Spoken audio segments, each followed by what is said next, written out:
Najua morali inaweza kawa chini, lakini msiwe chini kwa sababu kila mmoja alitarajia ushindi na tumeona mmefanya kazi yenu kwa moyo mkunjufu, mmejituma na tumeona namna ambavyo wenzetu wamejipanga, hata nguvu kidogo imetumika. Watu wana miili ile wanasukuma kweli kweli, kwa hiyo haikuwa kazi rahisi. Nimalizie kwa kusema msikubali kukata tamaa. Mechi yetu iliyobaki ya Tunisia, twendeni tukamalizie kuchukua pointi zetu 3. Hata leo hii ndugu zangu wa Uganda walikuwa wanajua tu kuja kufunga Tanzania, lakini na wao wenyewe wametoka wanashukuru kutoka sare. Yani kwao imekuwa shukrani kutoka sare.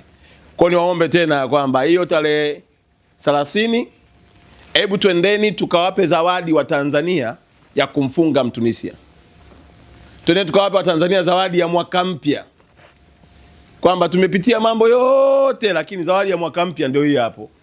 Nawapendeni jamani. Ahadi yetu iko pale pale. Jamani, si ndio? Si ndio wanaume? Ndio.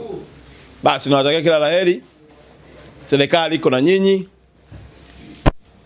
Wananchi wa Tanzania wako na nyinyi. Na kwa namna yoyote matokeo yatakavyokuwa bado sisi ni washindi.